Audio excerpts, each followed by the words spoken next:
warahmatullahi wabarakatuh.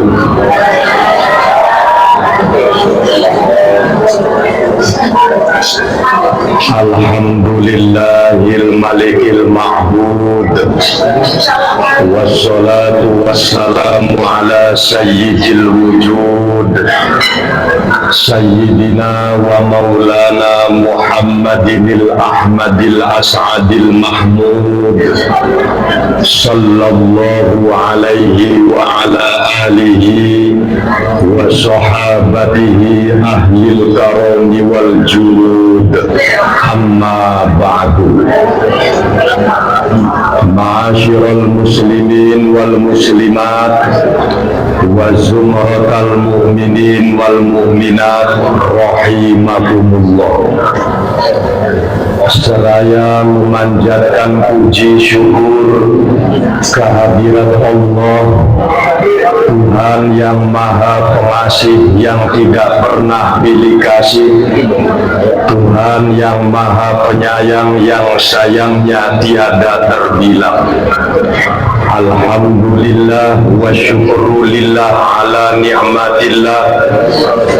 Malam ini kita dapat bermuajahah silaturahim bersama guru mulia kita Fadilatul Syekh Abuya Kiai Haji Abdus Syakur Yasin Ibrahim di Majelis Zikir Tegal Agung dalam rangka istighosah bersama-sama memanjatkan doa kepada Allah Subhanahu wa Ta'ala. Mudah-mudahan doa kita semua diijabah, dikabulkan oleh Allah. Amin ya rabbal alamin. Mari kita bersama-sama menyampaikan sholawat dan salam Allah keharibaan junjungan alam panutan insan baginda Rasulullah sallallahu alaihi wasallam beserta seluruh keluarganya dan seluruh sahabatnya. Mari kita berdoa kepada Allah, mudah-mudahan ibadah yang kita lakukan dapat kita kerjakan dengan istiqomah dan kita pun mendapatkan husnul khotimah dan kita telah bisa dipertemukan kembali dengan selamat bersama para ulama, para aulia, para syuhada dan para solihin minat dunia ilal akhirah. Amin ya rabbal alamin. Bapak-bapak dan ibu-ibu rahimakumullah, sejak agama Islam menyebar dengan cepat ke seluruh pelosok Nusantara di abad ke-15 dan abad ke-16 Masehi, segera pula datang bangsa-bangsa barat untuk menjajah. Kaum muslimin adalah orang-orang yang berdiri di barisan terdepan dalam menghadapi kaum penjajah itu.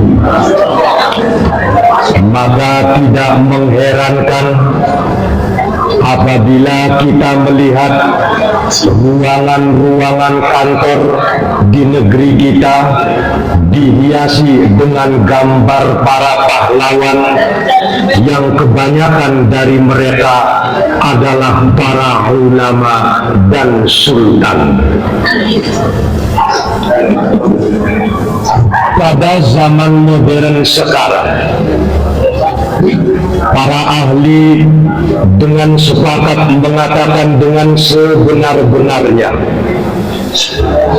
bahwa gerakan rakyat yang diorganisasikan secara terpadu, gerakan rakyat yang diorganisasikan secara modern adalah syariat Islam.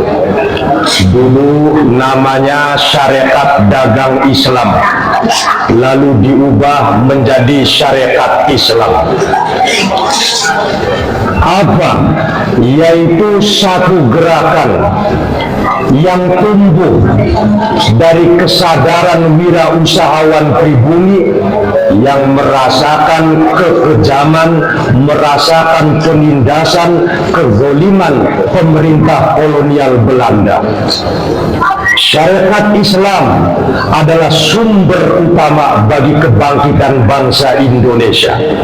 Syariat Islam adalah pangkal sejati bagi kebangkitan bangsa Indonesia. Haji Umar Said Cokro Aminoto dan Haji Agus Salim adalah perintis utama daripada para tokoh kebangsaan kita, para founding fathers negeri kita. Lalu kita bertanya, siapa mereka yang gugur di medan pertempuran, menghalau penjajah-penjajah yang merongrong negeri kita? Jawabannya bapak-bapak, ibu-ibu, adalah tentunya semua unsur-unsur bangsa. Dari Sabang sampai Merauke, dari semua agama, tokoh-tokoh bangsa, tokoh-tokoh nasional, dan tokoh-tokoh agama. Bapak-bapak dan ibu-ibu rahimakumullah. Oleh karena itu, di usia bangsa Indonesia yang keberapa ini, Bu? Yang ke-78.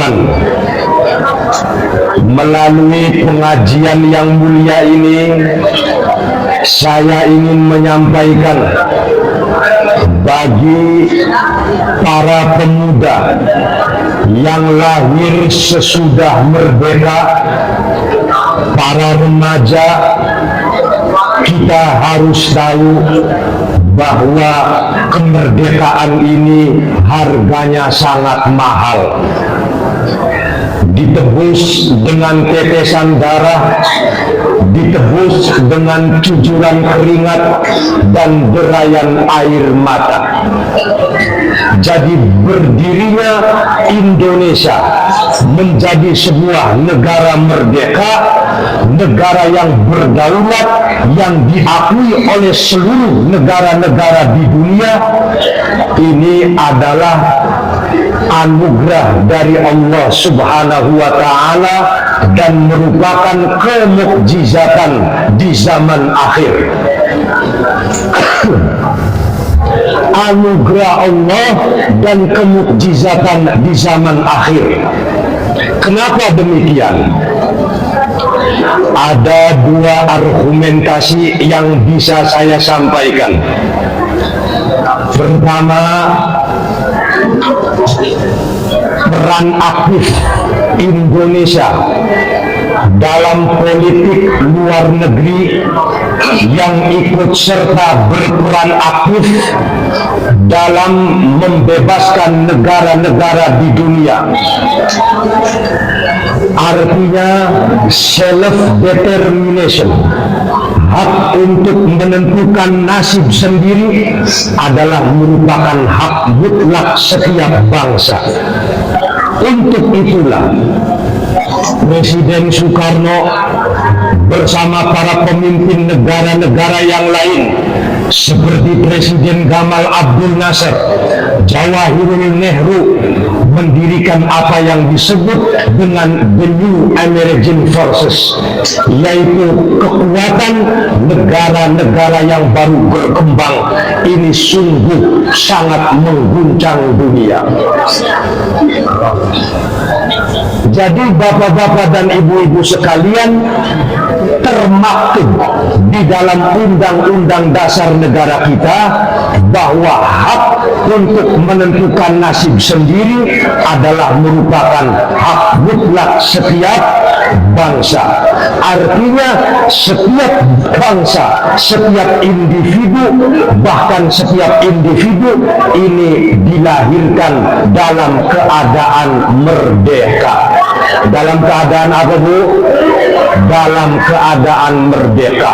Manusialah yang satu dengan yang lain, yang pada akhirnya memperbudak, yang pada akhirnya saling menjajah, saling berebut keuntungan. Itu adalah ulah manusia itu sendiri. Manusia pada awalnya diciptakan oleh Tuhan dalam keadaan merdeka. Ini adalah hak individu. Bapak-bapak dan ibu-ibu rahimakumullah. Yang kedua, kita mendirikan negara yang bernama Indonesia ini, ibu-ibu, tidak mempunyai modal apa-apa. Modal uang tidak punya. Modal kesamaan warna kulit juga tidak punya. Orang Aceh sama orang Jawa warna kulitnya beda, Bu. Wong Jawa karo wong Papua warna kulitnya beda. Orang Aceh sama orang Jawa bahasanya beda. Orang Jawa sama orang Papua bahasanya beda. Tidak punya keseragaman bahasa. Tercatat ada sekitar 700 bahasa yang dimiliki oleh bangsa kita dengan beribu-ribu atau beratus-ratus dialek. Ada beratus-ratus suku, ada beribu-ribu pulau. Kalau nggak salah sekitar 17.000 pulau di negeri kita ini, Pak. Bayangkan, kita tidak memiliki kesamaan apa-apa. Padahal komunitas sekecil apapun itu mesti memiliki kesamaan. Umpamanya sama-sama guru berkumpul menjadi korpri. Leres napa mboten? Sama-sama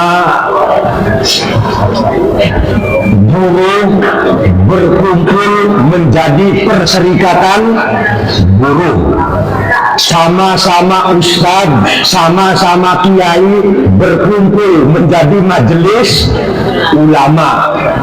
Leres napa mboten?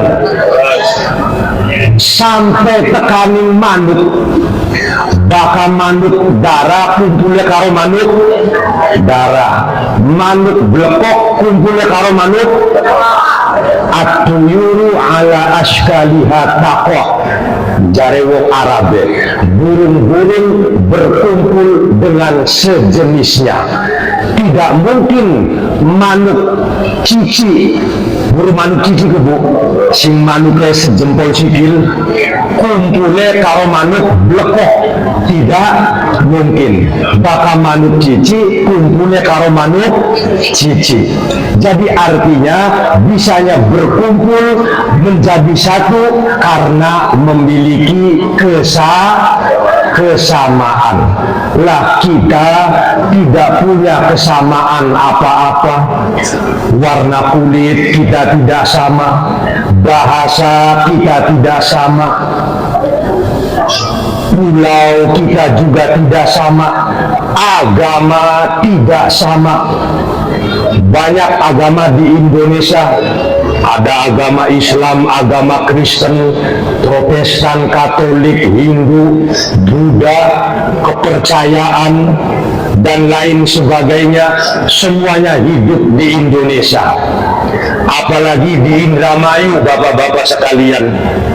Indramayu itu menjadi tempat yang subur dari aliran apapun. Sampai tekaning wong sing beli nganggo klambi gak ana ning Indramayu mak urip. Kenapa? Karena Indramayu Ini Pak Haji Taufik punten dari dulu tidak memiliki kerajaan yang kuat. Berbeda dengan Cirebon. Kalau Cirebon punya kerajaan, artinya punya kekuasaan yang ditakuti oleh rakyat. Kalau Indramayu tidak punya. Paling bulega keraton arane keraton Pulau Mas. Begitu kemudian baka keraton Pulau Mas Pak jare sandiwarae keratone bangsa silam silem siluman. Kita keratone bangsa gondal gandul gandul.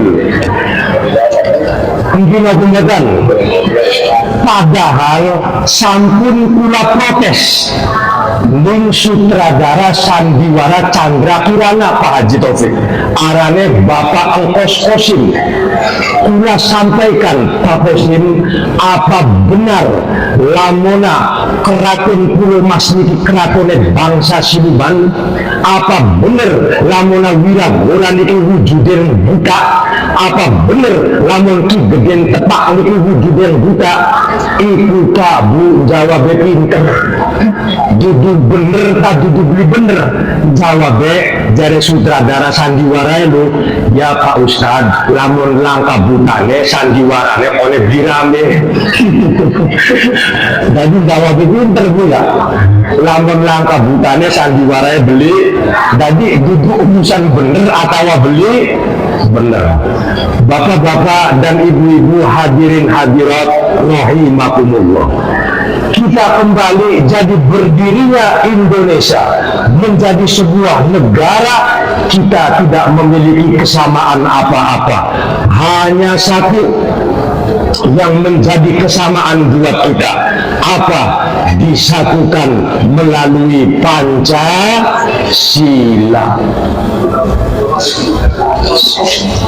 28 Oktober 1928 para pemuda berkumpul untuk mengikrarkan bahwa kami putra-putri bangsa Indonesia berbangsa satu, bangsa Indonesia. Kami putra-putri bangsa Indonesia berbahasa satu, bahasa Indonesia. Dan kami putra-putri bangsa Indonesia bertumpah darah tanah air satu, yaitu tanah air Indo. Artinya walaupun berbeda-beda suku, berbeda-beda warna kulit, berbeda-beda bahasa dan agama, disatu padukan melalui dasar negara yang disebut Bhinneka Tunggal Ika. Niki adalah Pancasila, sing pada waktu niku durung disebut Pancasila. Berbeda-beda tetapi tetap satu. Bapak-bapak dan ibu-ibu rahimakumullah, maka di akhir pembicaraan ini mari kita bersyukur atas nikmat kemerdekaan yang sudah kita raih di usia yang ke-78 tahun. Lalu kepada siapa bapak-bapak ibu-ibu kita patut bersyukur atas nikmat kemerdekaan? Tentunya yang pertama kepada Allah Subhanahu wa Ta'ala yang telah menjadikan Indonesia menjadi negara yang merdeka zahir dan batin. Kemudian kita bersyukur kepada para pahlawan bangsa yang hatinya telah dilimpahi oleh semangat patriotisme, semangat berkorban jiwa, harta dan raganya untuk kemerdekaan negara kita tercinta ini. Kemudian kita juga berterima kasih kepada para pemimpin-pemimpin negara kita yang sudah bekerja zahir batin, keras keringat pemikiran untuk memajukan kehidupan rakyat Indonesia. Mudah-mudahan harapan untuk mewujudkan kita yang lebih baik, kehidupan yang lebih memenuhi cita-cita dan harapan kita, tegaknya demokrasi, tegaknya supremasi hukum di negeri kita dapat terwujudkan. Amin ya robbal. Itulah harapan dan doa dari kita di usia negara kita kita yang ke-78 tahun ini. Mudah-mudahan Indonesia senantiasa di bawah naungan ridho dan rahmat Allah. Baldatun thayyibatun wa rabbul ghafur. Amin Allahumma ya rabbal alamin. Terima kasih atas segala perhatian dan mohon maaf atas segala kekurangan. Assalamualaikum warahmatullahi wabarakatuh.